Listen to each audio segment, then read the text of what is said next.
8 de la mañana con 10 minutos, 8 con 10 minutos, en Punto Noticias, primera emisión. Saludamos ya con Alfredo Serrano, director ejecutivo de CELAC y autor del libro Evo Operación Rescate, que fue presentado en los últimos días. ¿Cómo está, Alfredo? Buenos días, bienvenido. Le saludamos a Alexis Moncayo, quien le habla, Licenia Espinel. Cuéntenos, por favor, usted realizó ya la presentación de este libro, Evo Operación Rescate, acompañado de el presidente de Argentina y de otros exmandatarios de la región que tuvieron de cierta manera algún nivel de participación en este hecho que produjo ciertamente salvarle la vida al ex presidente de Bolivia. ¿Cómo está? Buenos días, bienvenido. Cuéntenos, por favor, detalles de este libro. Hola, buenos días, Liceña, buenos días, Alexis, y bueno, buenos días para el Ecuador que nos escucha. Sí, realmente es un libro que fue presentado la semana pasada acá en Buenos Aires, donde estoy, con la presencia del presidente Alberto Fernández de la Argentina y el expresidente Evo Morales y ex vicepresidente Álvaro García Linera. También estaba Gabriela Montaño, que no hay que olvidarse de ella porque estaba en ese avión. Fue la ex ministra de Salud de Evo Morales en Bolivia. El libro es un libro que está publicado con la editorial sudamericana Random House. Es un libro que narra un año decisivo en América Latina desde que se da el golpe de Estado en Bolivia contra Evo Morales hasta que justamente retorna un año después. De hecho, un día como hoy, 10 de noviembre, es cuando se dio ese golpe de Estado y cuando Evo Morales regresa en el año siguiente. Ajá. Y en ese año ocurrió absolutamente de todo. El libro lo cuento en primera persona porque fui testigo de esta historia. Todo se detona, en mi caso, con una llamada de Álvaro García Linera ese domingo, justamente en el momento del golpe de Estado, cuando ya estaban escondidos allá en el trópico de Cochabamba, en el monte, con Evo Morales y con Gabriela. Me llama Álvaro García Linera a la noche, un 10 de noviembre, justamente un día como hoy, para pedirme, por favor, Alfredo, hermano, intenta hacer lo imposible para salvar la vida de Evo y para sacarlo del país, dado que ya era notorio que sí se había puesto precio por la cabeza de Evo Morales. Desde ese momento, yo llamo al presidente Alberto Fernández de Argentina y el primer intento fue con Macri, con el expresidente de la Argentina, porque era el presidente saliente. Hay que recordar que Alberto Fernández había ganado las elecciones, pero no había asumido, era presidente electo. En ese momento Alberto dice, voy a intentarlo con el presidente Mauricio Macri para ver si tiene un gesto humanitario para salvar la vida de Evo. No se le estaba pidiendo que condenara a la OEA ni que condenara el golpe de Estado, solo que tuviera ese gesto humanitario. Pues fue un rechazo, un rotundo no. Tuvimos, evidentemente no quiso ayudar, y después la siguiente instancia fue llamar al presidente Mario Abdo del Paraguay. Alberto llamó personalmente a un presidente de signo ideológico parecido al de Macri, pero que sí antepuso la cuestión humanitaria y se ofreció para mandar un avión de rescate a salvar a Evo. Y la otra gestión que me tocó hacer a mí en primera persona era hablar con el gobierno mexicano. El vicecanciller para América Latina, Maximiliano Reyes, estaba en Buenos Aires porque había el grupo de Puebla y pude coincidir con él. Le llamé por teléfono, él llama al canciller Marcelo Ebrard, el presidente AMLO, y en 20 minutos, no más, ya teníamos el ok, tanto de un avión, el paraguayo, como de otro avión, el mexicano. Consultamos a Evo. Evo optó, creo que inteligentemente, por el avión mexicano por cuestiones históricas. Ajá. Y desde ese instante, pues comienza un sinfín de situaciones inéditas, extrañas. El libro relata hasta con WhatsApp Ajá. de las comunicaciones mía con Alberto, las comunicaciones con Evo y con Álvaro, Ajá. incluso el operativo que estuvo el canciller boliviano Diego Pari, la persona que teníamos en el avión civil Ajá. que nos escribía, Cancillería Mexicana y mi persona, en un grupo de WhatsApp que los mexicanos tuvieron tanto ingenio de llamarle a huevo, literalmente, y con ese grupo de WhatsApp está todo en el libro narrado con todo lujo de detalle, y a partir de ahí, insisto, surgieron, bueno, hasta Ecuador tuvo un rol protagónico nefasto Ajá. y queda incluso constancia en el libro, no digo Ecuador, el gobierno de Ecuador por aquel entonces, Lenín Moreno, que nos negó la entrada al espacio aéreo. Y yo tengo, incluso en el libro aparece la notificación de la torre de control de Guayaquil, que ya con el avión en el aire de regreso para México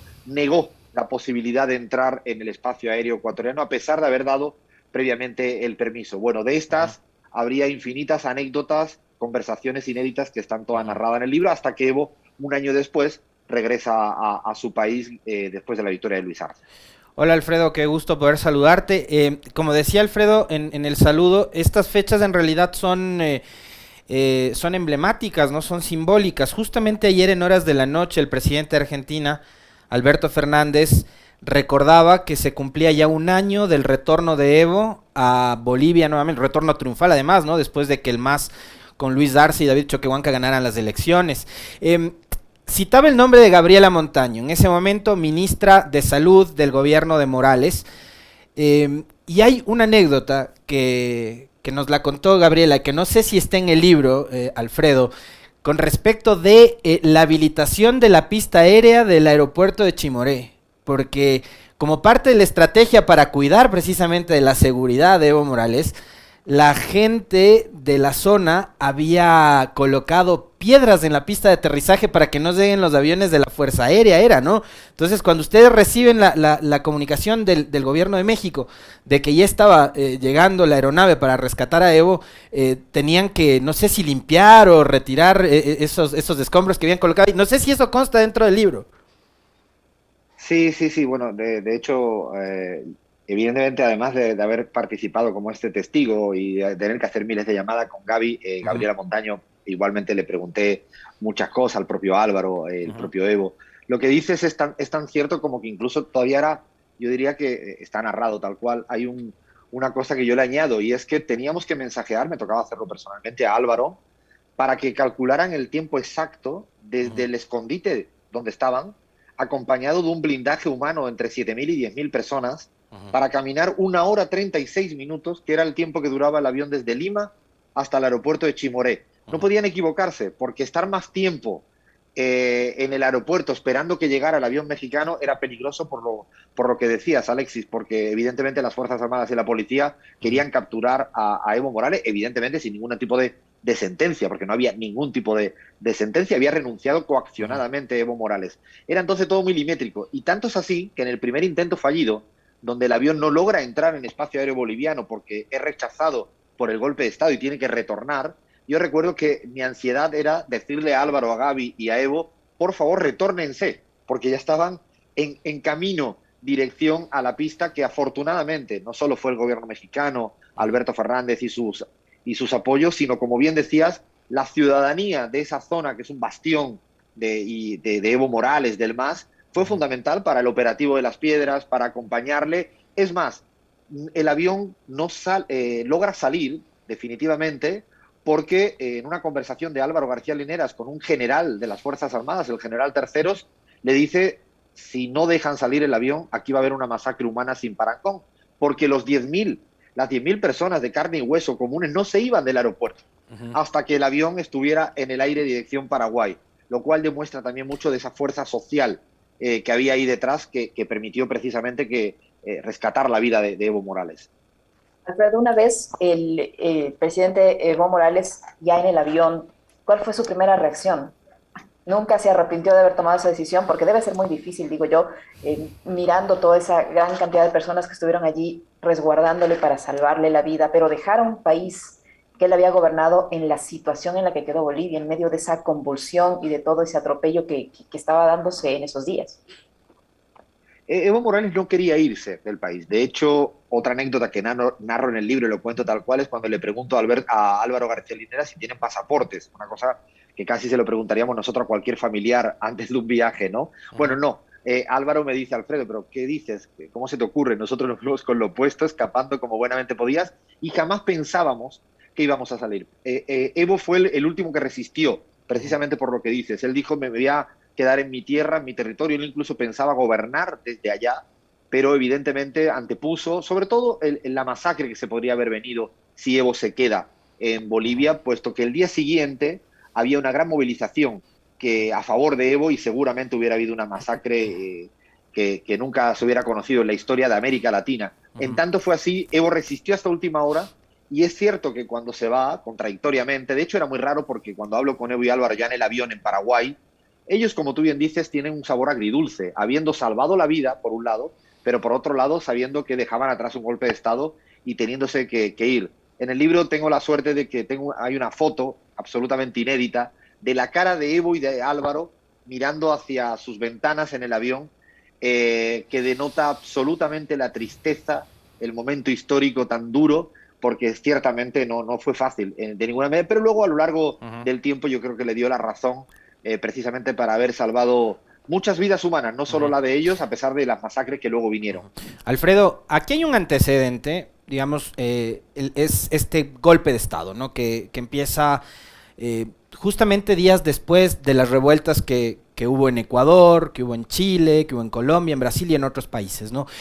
Y ahí hay la participación de organizaciones internacionales que más bien deberían estar como velando por, digamos, la vigencia de los estados democráticos, de la propia democracia, la participación ciudadana, los derechos humanos. Me estoy refiriendo concretamente a la OEA. Y hay un personaje nefasto que todavía está al frente, que es Luis Almagro, ¿no? Y que tuvo una participación importantísima, además, en todo lo que fue el proceso de derrocamiento del gobierno de Evo Morales y la llegada y asunción al poder de la señora Yanine Áñez, ¿no? ¿Cómo procesa esto Evo Morales? ¿Y cómo procesa esto el equipo más cercano a Evo? García Linera, Gabriela Montaño, David Choquehuanca, el resto del equipo que estaba más cercano al presidente Morales. ¿Qué lecciones deja además la Operación Rescate? Porque hay un elemento que yo sí quiero que lo comente Alfredo y que nos recuerde además a los ecuatorianos en este caso, pero al resto de la región y el mundo que nos ven a través de las redes sociales, y es que las Fuerzas Armadas le exigen a Morales que renuncie y en un gesto de enorme sensibilidad, el entonces presidente de Bolivia sale públicamente y dice que por guardar la paz y el orden en su país, él dimite al cargo de presidente. A pesar de ese anuncio, ya, digamos, la ola de violencia estaba lista, estaba preparada. Fíjate que mencionaba Alfredo la intervención del gobierno de Ecuador con respecto de la no autorización para el uso del espacio aéreo, pero además se conoce ahora que el gobierno de Ecuador, con María Paula Romo al frente del Ministerio de Gobierno, apoyó y envió material de la policía para la represión en Bolivia. Entonces, ¿cómo vivió esos momentos Evo Morales? ¿Cómo lo relatas tú en el texto, Alfredo? Yo creo que el aprendizaje para mí, y creo que para mucha gente del episodio y en el libro creo que intento poner mucho énfasis en eso, es una suerte de saber quién es quién en la política latinoamericana. Hay una suerte de quitarse las caretas, y eso que dices del gobierno de Lenín Moreno, evidentemente, por eso niega el tránsito por el espacio aéreo, porque estaba siendo colaboracionista de lo que estaba ocurriendo. Lo mismo pasa con el gobierno de Mauricio Macri por aquel entonces. Y en el caso del señor Almagro de la OEA, evidentemente fue determinante en el golpe de Estado, porque la madrugada del 9 al 10, ya de hecho había entrado el 10 de noviembre del 19 a la madrugada, Evo Morales intenta hablar personalmente con el señor Almagro sobre las 2 de la madrugada, del día 10 de noviembre, de sábado a domingo, y no hay manera. No le responde el teléfono Almagro a un presidente miembro de la OEA. Hay que recordar que Almagro tiene la misión de representar en la Secretaría a los Estados miembros. Y el presidente de un Estado miembro le intenta localizar en ese momento tan delicado y no le atiende el teléfono. Y curiosamente, 4 horas después, a las 6 de la madrugada, emite un comunicado por Twitter que es publicando un informe preliminar, que con el informe preliminar lo que plantea es prácticamente la exigencia de la renuncia de Evo, la exigencia de nuevas elecciones, y la exigencia de la no presentación de Evo Morales a aquellas elecciones. De madrugada, con premeditación y alevosía, con un informe preliminar, y digo lo de preliminar porque en mi caso, que vengo de la academia, si yo presento un borrador ante un tribunal, se ríen de mí si lo doy por definitivo.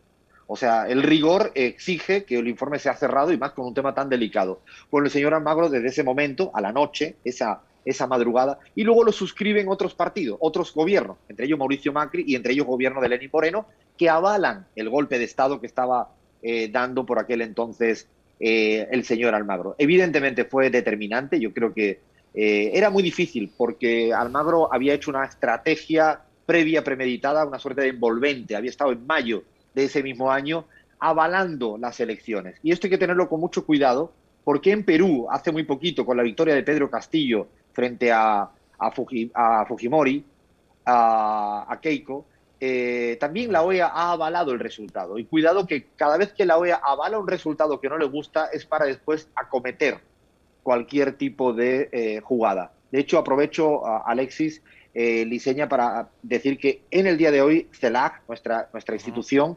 va a publicar un texto sobre las vías legales para lograr la revocatoria del señor Almagro en la OEA. Es decir, existen vías legales para que Almagro deje de ser secretario general de la OEA, y yo creo que a veces hay que dejar de hablar no solo mal de Almagro, sino explorar las vías institucionales legales que existen en los propios estatutos de la OEA, porque creo que precisamente hoy tiene la reunión de la Secretaría General de la OEA, desde el día de hoy hasta el día 12, y me parece relevante realmente porque el caso de Bolivia es probablemente el ejemplo más nefasto de la historia de la OEA, fundamentalmente del señor Almagro. El dolor de Evo Morales, de Álvaro, de Gaby, de Diego Pari respecto a la traición de este señor, yo creo que ya queda como una huella para toda la historia, porque luego fue cómplice durante todo el año del gobierno de Jeanine Áñez, y ni siquiera se atrevió luego a plantear que las elecciones siguientes que hubo fueron realmente limpias y eso. Ya sabemos precisamente cuál es el juego del señor Almagro en la región de una manera bastante descarada. Alfredo, ¿qué pasó los primeros días que el presidente Evo Morales llega a México? ¿Cuál fue el recibimiento allá? ¿Qué es lo que vivió él allá? Y luego, ¿por qué regresa o decide ir a Argentina? Yo fui 10 días después del golpe de Estado, pude encontrarme con Evo y Álvaro y Gaby en México, y quizás te lo respondo con un par de anécdotas, ¿no? Una cosa que a mí me llamaba la atención era que un domingo, ya en Ciudad de México, Evo me dice a mí, a Álvaro, no, yo ya estoy preparando todo para regresar en Navidades a Bolivia, para comer tambaquí, que es un pescado fantástico que él ama de río. Y nosotros, Álvaro y yo, le mirábamos como diciendo, pero Evo, estás loco. ¿Cómo vas a volver en medio de un golpe de Estado en diciembre? Bueno, yo creo que al final los locos éramos nosotros, Álvaro y yo, porque Evo se confundió de fecha, pero no se confundió de horizonte.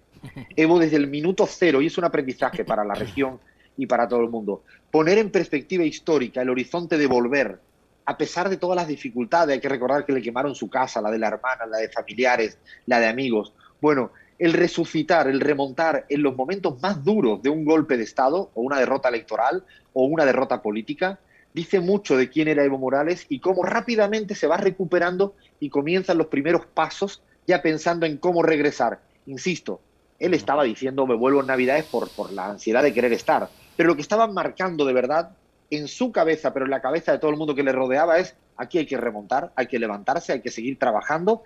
Y a partir de ahí se puso a pensar en la campaña electoral siguiente, a coordinar. Él estaba obsesionado en construir la unidad, un tema fundamental en los tiempos que corren. Él quería que no hubiera una fragmentación del espacio político que él representaba. Y esa era otra. ¿Y por qué Argentina?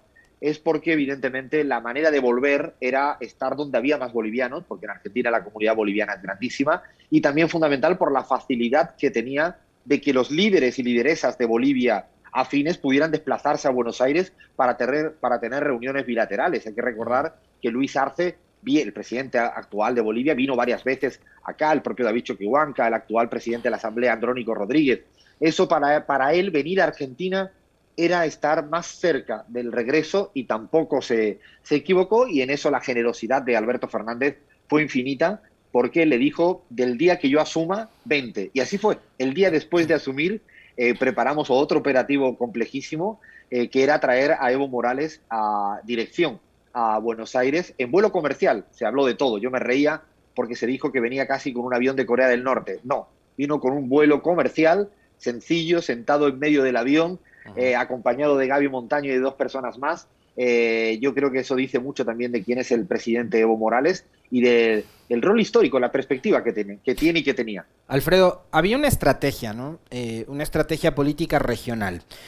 Operaba de distintas maneras. En Ecuador, con Lenín Moreno, y un trabajo, me parece, mucho más de hormiga. No fue tanta la torpeza de tomarte el poder a través de un golpe de Estado como pasó en Bolivia, pero creo que allá, digamos, el apuro era distinto, porque Morales nuevamente ganaba una elección, y ahí podemos discutir también si era o no legítima aquella postulación de Evo, más allá del pronunciamiento que hubo a través de un plebiscito.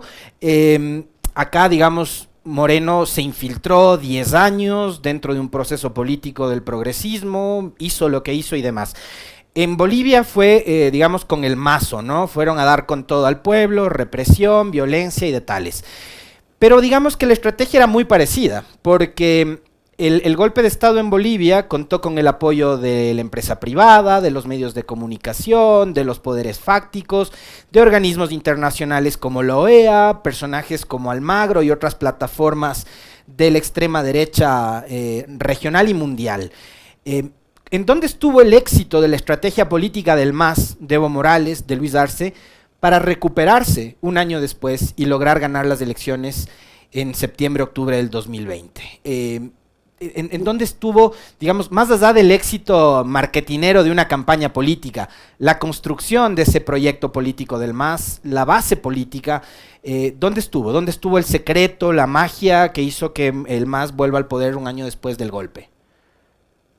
Una determinante fue la unidad, la importancia que para Evo y para gran parte de la dirección, la conducción de ese proyecto político le da al valor de la unidad. El MAS, como toda estructura política, la ecuatoriana, por cualquier proyecto, ya sea el correísmo, o sea la propia CONAIE, o sea incluso la derecha ecuatoriana, es mucho más heterogénea de lo que todo el mundo presupone. Ha de ser así, no hay otra manera. En la Argentina pasa igual, en cualquier espacio. Eso Bolivia siempre lo manejó con mucha cautela y a pesar de lo heterogéneo, de lo fragmentado que pudiera ser, la unidad era determinante. Evo estaba verdaderamente ocupado y preocupado en esos tiempos, Álvaro, David, Luis Arce, Andrónico, Diego Pari, a pesar de tenía que construirse la unidad. Y luego el saber levantar la cabeza rápidamente. Yo creo que eso es algo que habitualmente cuando uno le dan un golpe en la vida, un golpe electoral, un golpe político, cuesta. Y uno cuesta porque habitualmente empieza a mirar hacia atrás y porque empieza a buscar los responsables de las críticas de los que están al lado cuando hay una derrota, un fallo o un error. Yo creo que Evo supo mirar hacia adelante, todo el mundo supo mirar hacia adelante y también no negociar la unidad a pesar de las diferencias y dificultades. Yo creo que esas dos son dos condiciones sine qua non, más allá de que evidentemente, y sería no riguroso por mi parte no mencionarlo, es cierto que la estructura política social de Bolivia del MAS es infinitamente más sólida de la que ocurre en otros países del continente latinoamericano. Por lo tanto, eso tampoco es un tema menor. Pero para mí esas dos principios ejes, unidad y mirar hacia adelante, creo que Evo no se quedó todo el tiempo hablando de lo que había ocurrido. Lo que había ocurrido lo tenía en su mochila, lo tenía presente, pero rápidamente empezó a caminar hacia adelante. Y luego hubo, evidentemente, aciertos en la campaña electoral, que yo diría que de orden no marketingianos, sino le hablaba a la gente de lo que a la gente le importaba. Y en ese periodo del año de Áñez, lo que hubo fue mucha hambre, mucha pobreza. Es cierto que había un conflicto político extremo, pero la gente cotidiana, cuando se levanta, lo que está preocupada es por su ingreso, su bolsillo, su día a día, su trabajo, y yo creo que en eso Bolivia también es muy auténtica en su proyecto político. Entonces me parecía que todo eso, unido luego al acierto del candidato, a la fragmentación de la derecha, que también se fragmentó con Carlos Mesas y Camacho, pero más allá de todo eso, yo creo que unidad y mirar hacia adelante y hablarle a la gente por las cuestiones que le preocupa, de una manera muy simple, creo que fueron los tres valores determinantes. Alfredo, yo tengo dos inquietudes más. La una relacionada a dónde se puede conseguir el libro. Me refiero acá en el Ecuador, cómo lo vamos a poder conseguir, cómo se va a difundir a nivel internacional el mismo. Y la otra es, y yo quisiera su opinión respecto, acá en el Ecuador se conoció ayer, a pocos días después de que la Comisión de Garantías Constitucionales de la Asamblea Nacional diera a conocer el informe sobre su investigación en el caso Pandora Papers. Coincide que días después se conoce acá que la Fiscalía está realizando una investigación previa en contra del ex candidato a la presidencia de la República, Andrés Arauz, de la Alianza 1-5, Unión por la Esperanza, y a 24 personas más, una investigación por el presunto delito de enriquecimiento privado no justificado. Entendería yo que entre las 24 personas que han sido llamadas o van a ser notificadas, no sé, llamadas a rendir versión, está su nombre. ¿Qué opinión le merece que se haya abierto una investigación en este caso por el presunto delito de enriquecimiento privado no justificado y que se dé a la luz en momentos en que el Ecuador también hay un debate respecto al tema de los Pandora Papers en el que está salpicado el presidente de la República? Bueno, respecto al libro, en Ecuador está en todas las plataformas virtuales se pueden pedir. Me dijeron que hay una plataforma que se utiliza mucho que creo que es Busca Libre en Ecuador y esa está disponible, además de otras tantas. Y ya me han confirmado que van a estar en las librerías del Ecuador en breve. Incluso me han dicho que en la Española y en alguna otra, incluso Fondo de Cultura Económica ya está haciendo los trámites para que el libro físicamente esté en la librería. Yo estoy deseándolo porque además tengo muy buenos amigos y amigas allá en el país. Respecto a lo segundo, bueno, respecto a lo segundo, para mí, y ahí le dirijo con mucho respeto la palabra al presidente del Ecuador, es que no pierda la oportunidad histórica de dar página atrás, dejar página atrás la persecución judicial que tuvo Lenín Moreno como parte central de su forma de hacer gobierno. Se olvidó de la gestión, de gobernar, de preocuparse de lo que le preocupa, valga la redundancia, a la gente, y se creyó que gobernar era perseguir judicialmente al anterior gobierno, pensándose que así es la manera de aniquilar una identidad política, cosa que es un error garrafal porque las identidades políticas y los sentidos comunes políticos no se van con una persecución política por muy extrema que sea. Y el señor Lasso tenía y tiene todavía, quiero pensar en presente, tiene una oportunidad histórica para dejar hacia atrás esa cuestión. Es decir, es legítimo discutir política económica con el señor Lasso. Es legítimo porque Lasso puede tener ganas de hacer una política económica fraguada en los principios neoliberales del Fondo Monetario Internacional. Y digo que es legítimo. Yo no estoy de acuerdo, ni mucha gente en el Ecuador puede estar de acuerdo, pero es legítimo. Él puede plantear si la reforma laboral es de esta manera, la política tributaria es de esta otra, la política arancelaria es de esta otra, porque además ganó las elecciones, por pocos resultados, lo que fuere, pero ganó las elecciones y esto le legitima a tomar sus decisiones respetando los cauces institucionales, sabiendo que tiene una minoría parlamentaria en la Asamblea. Y ese es el juego de la democracia. Ahora bien, lo que no puede hacer el señor Lasso es volver a ese eje central de gobernar persiguiendo judicialmente. Y lo digo no solo porque haya aparecido mi nombre ahí, que verdaderamente dice mucho de lo que hoy en día el señor Lasso está llevando a cabo la política de persecución judicial, porque ha ido incluso internacionalizando, ha dado un paso más que el señor Lenín Moreno, porque no solo está persiguiendo judicialmente, que ya es una aberración, al anterior candidato que compitió con él y a todo lo que huela a Rafael Correa al interior del país, sino que se está atreviendo a hacerlo con ciudadanos de otros países. Hay ciudadanos españoles, hay ciudadanos argentinos, hay ciudadanos mexicanos. O sea, yo creo que el señor Lasso debe de tener cuidado a la hora de perseguir judicialmente a personas que pertenecemos a otros países, que estamos amparados en otras legislaciones, que respetan el Estado de Derecho, y esto evidentemente el señor Lasso tendrá que saber que en el caso de que él y su fiscalía sigan por este camino, tendrán que atenerse a las consecuencias internacionales, legalmente hablando, en tanto en cuanto está traspasando inclusive sus fronteras de lawfare. Mi sugerencia, muy modesta, humilde, es que gobierne, discuta de política económica, discuta de política social, discuta de iniciativa legislativa, todo eso es legítimo, pero que deje de gobernar persiguiendo, porque cuando esto ya está demostrado en la historia, los que más sufren no solo somos los que, y me incluyo de una manera modesta, a los que nos persiguen judicialmente, sino los que más sufren son la gente común de la calle en el Ecuador, en Quito, en Guayaquil, en cualquier lugar del país, porque se quedan desamparados. El gobierno no está pendiente de ellos. El gobierno y la fiscalía están pendientes de otros asuntos que verdaderamente son muy poco saludables para la democracia. En ese sentido, quiero seguir pensando que a pesar del nerviosismo de los Pandora Papers que le ocasionó, todavía tiene tiempo para recapacitar. Yo siempre quiero pensar hacia adelante. Tiene tiempo para recapacitar y darse cuenta de que no puede ocultar el tema de los Pandora Papers con una persecución judicial en una suerte de tsunami global, porque ya incluso ha sobrepasado sus fronteras.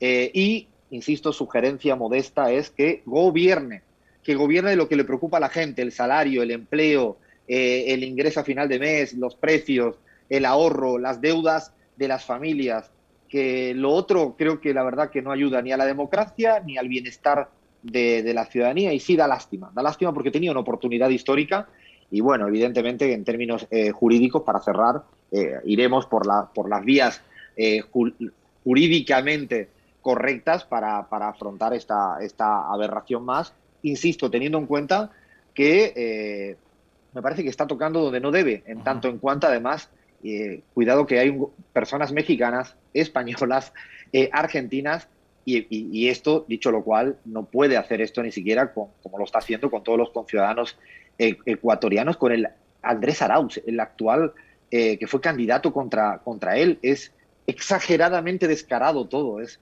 exageradamente descarado, pero insisto que todavía tiene tiempo, Quiero pensar que todavía tiene tiempo para rectificar, porque de otra manera, la verdad que no habría... La gente es la que más sufre. A mí me preocupa más la gente, que aparezca o no mi nombre ahí cuando uno está tranquilo en la conciencia. Me preocupa mucho más aquella mujer ecuatoriana que seguramente tiene dificultades para llegar a mitad de mes.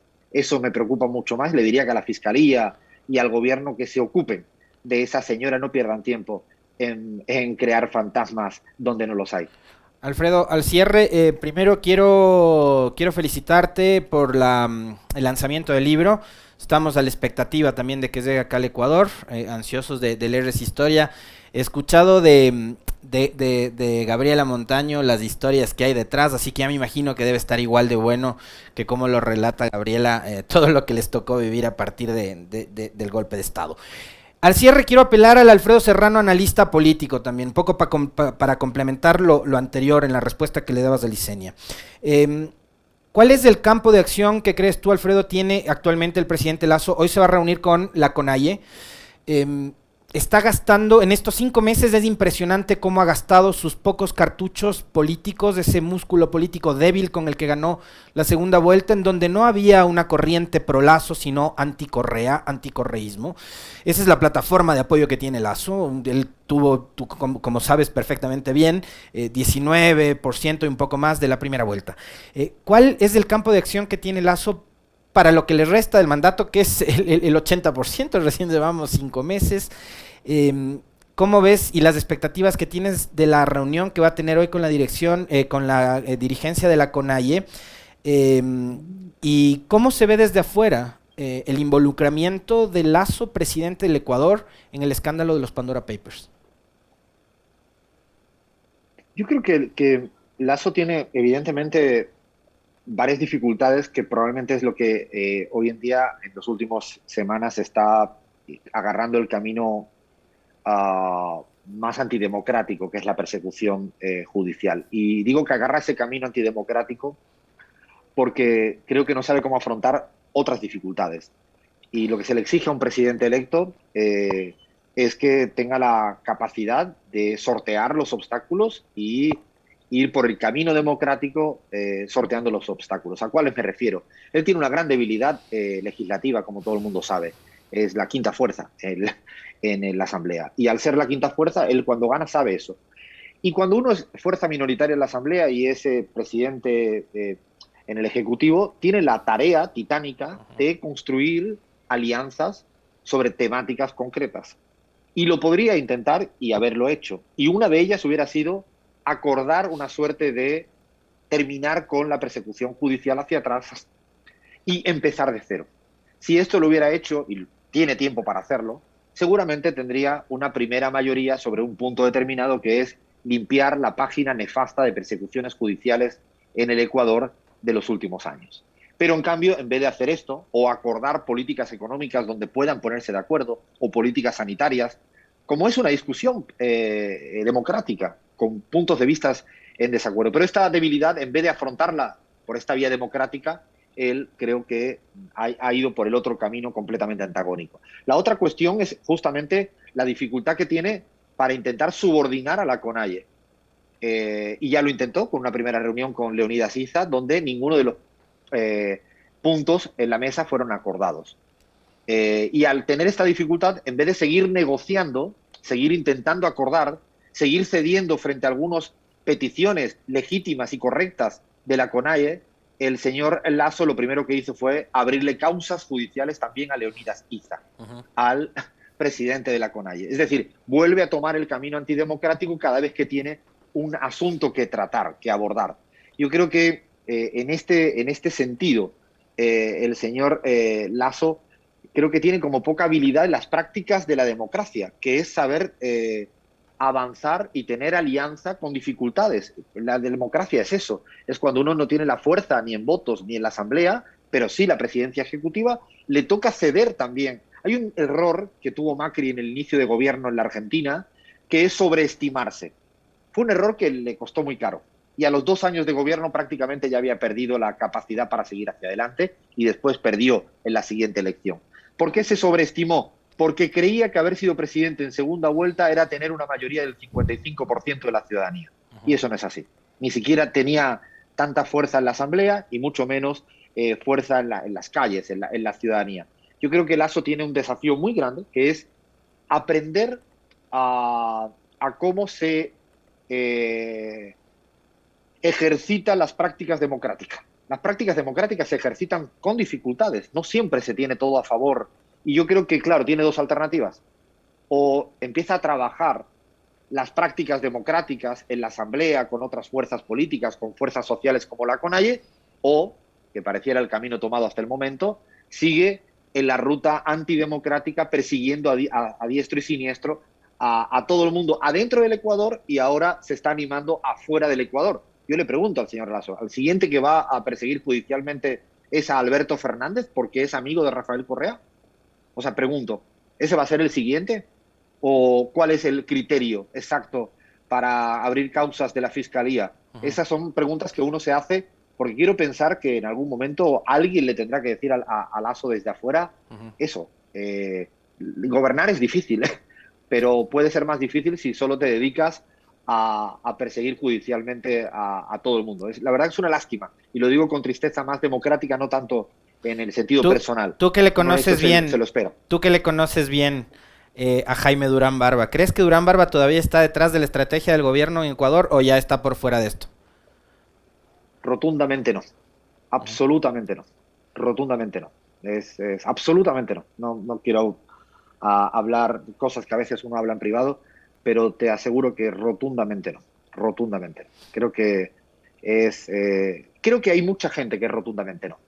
Yo creo que no a todo el mundo de la derecha, del conservadurismo, del neoliberalismo en Ecuador y afuera del Ecuador les gusta gobernar persiguiendo judicialmente. Yo confío en que hay mucha gente de la derecha ecuatoriana, latinoamericana, que no toma las prácticas trampistas para gobernar ni las prácticas bolsonaristas. Creo que eso, gobernar es muy difícil. Yo esto sé que es así y entiendo que ponga nervioso y cuando uno comete errores, cuando salen las Pandora Papers, pero claro, de ahí a optar es como si cuando uno le sale algo mal, acaba enojado con todo el mundo. No, hay que recapacitar y estudiar por qué.